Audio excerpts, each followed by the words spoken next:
காலையில சாப்பிடுற சாப்பாடு எப்படி இருக்க வேண்டும் யோசிச்சு பார்த்தா காலகாலமா நம்ம வந்து கடந்த ஒரு 50-60 வருஷமா வெறும் இட்லி, தோசை, பூரி, பொங்கல், மசால் தோசை, வடை இப்படிதான் சாப்பிட்டுட்டு இருக்கோம். மாற வேண்டிய கட்டாயத்துக்கு வந்தாச்சு. இவ்வளவு நாள் இப்படி சாப்பிட்டு இருந்துட்டு போட்டோம். இட்லி மிகச்சிறந்த உணவு, சந்தேகமே வேண்டாம். இன்றைக்கு வரைக்கும் உங்கள் வீட்டில் குழந்தைகள் இருக்காங்க, வளர்ற குழந்தைகள் இருக்காங்க, இட்லி தான் ஆகச்சிறந்த உணவு, எந்த சந்தேகமும் இல்லை. ஆனா 45 வயசுல நமக்கு காலையில தினம் இட்லி வேணும்னு நினைச்சா அது பெரிய தப்பு. நமக்கு 45 வயதை தாண்டி விட்டது, இல்லை என்றால் ஏற்கனவே சர்க்கரை இருக்கு, ரத்த கொதிப்பு இருக்கு அப்படின்னா காலையில மிகச்சிறந்த உணவாக இருக்கக்கூடியது நல்ல புரதங்கள் நிறைந்த சுண்டல்.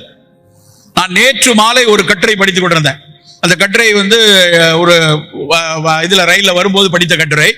அதுல எழுதியிருக்கிறான், எந்த உணவுகள் வந்து கிளைசமிக் இண்டெக்ஸ் குறைவா இருக்குன்னு ஒரு ஆய்வு சென்னையில் தான் நடந்திருக்கு. அவங்க எதுல எல்லாம் பண்ணிருக்காங்கன்னா, தினை அரிசியில பண்ணிருக்காங்க, கேழ்வரகுல பண்ணிருக்காங்க, கோதுமை ரவையில பண்ணிருக்காங்க, கொண்டக்கடலையில பண்ணிருக்காங்க, சோள மாவுல பண்ணிருக்காங்க. எல்லாத்தையும் ஆய்ந்தறிந்து பார்த்து அவன் லிஸ்ட் பண்ணதுல பெஸ்ட் என்ன சொல்லியிருக்கான்னா, வெள்ளை கொண்டை கடலை. அந்த கொண்டக்கடலை சுண்டல் இருக்கு இல்லையா, அது புரதச்சத்தும் அதிகம், சர்க்கரை வேகமாக ரத்தத்தில் கலக்க விடாமல் பண்ணிருது போட்டிருக்கான். ரெண்டாவது எதை போட்டிருக்கான்னா, கோதுமை ரவை கிச்சடி, கோதுமை ரவை உப்புமா. அவன் போட்டிருக்க ஸ்டடியில போட்டிருக்குது வீட், புரோக்கன் வீட் ரவா உப்புமா. அதை செய்தவர்கள் சாதாரண ஆளுங்க கிடையாது. இந்தியாவின் தலை சிறந்த உணவியல் வல்லுநர்கள் எல்லாம் சேர்ந்து ஆராய்ச்சி பண்ணியிருக்காங்க. நம் தமிழ்நாட்டு உணவுல இதெல்லாம் வந்து கிளைசிமிக் இண்டெக்ஸ் குறைவா இருக்கு. கிளைசிமிக் இண்டெக்ஸ் அப்படிங்கிறது நமக்கு தெரிஞ்சிருக்கணும். இதெல்லாம் ஒன்றும் மருத்துவ வார்த்தைகள் கிடையாது, பயந்துட வேண்டாம். எந்த உணவு ரத்தத்தில் வேகமாக சர்க்கரையை சேர்க்கிறதோ அது ஆபத்து. நல்லா புரிஞ்சுக்கணும். எந்த உணவு வேகமாக ரத்தத்தில் சர்க்கரையை சேர்க்கிறதோ, ஒரு உருளைக்கிழங்கு நல்லா வேக வச்சு அப்படியே மசிச்சு சாப்பிட்டீங்கன்னா அதுல இருக்க கார்போஹைட்ரேட் 95% ரத்தத்துல 3/4 மணி நேரத்துல உள்ள போயிடும். அதனாலதான் டயபெட்டிக் பீப்புள் உருளைக்கிழங்கு சாப்பிடாத, வேண்டாம், சிப்ஸ் வேண்டாம்னு சொல்றதுக்கு காரணம் அதுல இருக்கக்கூடிய ஹை கிளைசிமிக் ஃபுட். அப்போ லோ கிளைசிமிக்கா எது இருக்கோ அதுதான் நம்மளுடைய தினம் உணவா இருக்கணும்.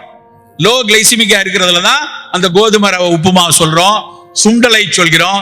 நல்ல காய்கறி துண்டுகள் சாலடா எடுத்து சாப்பிடலாம்.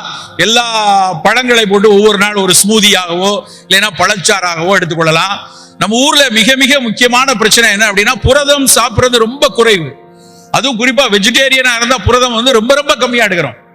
அப்போ புரதம் அதிகமா வேணும்னா தினம் காலையில ஒரு நல்ல வீட்டுல நீங்கெல்லாம் விவசாய குடும்பத்துல இருந்து இருக்கவங்க தினம் 2 முட்டை, அது ஒரு ஆம்லெட் ஆகவோ வேக வைத்த முட்டையோ, அந்த 2 முட்டை எடுத்துக்கொள்ளலாம். இல்ல நான் முட்டை சாப்பிட மாட்டேன், கொஞ்சம் நிலக்கடலை, கொஞ்சம் பாதாம் பருப்பு, அப்படியான பருப்பு கடலை இந்த மாதிரி விஷயத்தோட தான் காலை உணவு இருக்கணும்.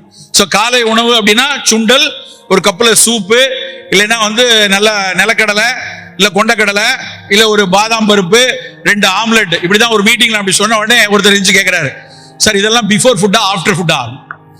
ஏன்னா நடுவில் இட்லியை காணாமே, நடுவில் தோசையை காணாமே. ஏன்னா முதல்ல இதை சாப்பிட்டா நடுவில் தோசை சாப்பிட்டு தான் சாப்பிடணுங்கிற ஒரு எண்ணம் மக்கள்கிட்ட இருக்கு. வேண்டாம், இதுதான் பிரேக்ஃபாஸ்ட், இதே எடுத்துக்கொள்ளும். வாரத்துக்கு 1 நாள் அல்லது 2 நாள் நம்ம வந்து இட்லி தோசை எடுக்கலாம். அப்படி செய்யக்கூடிய இட்லியும் தோசையுமே வெள்ளை வெள்ளையர்னு இருக்க வேண்டாம்.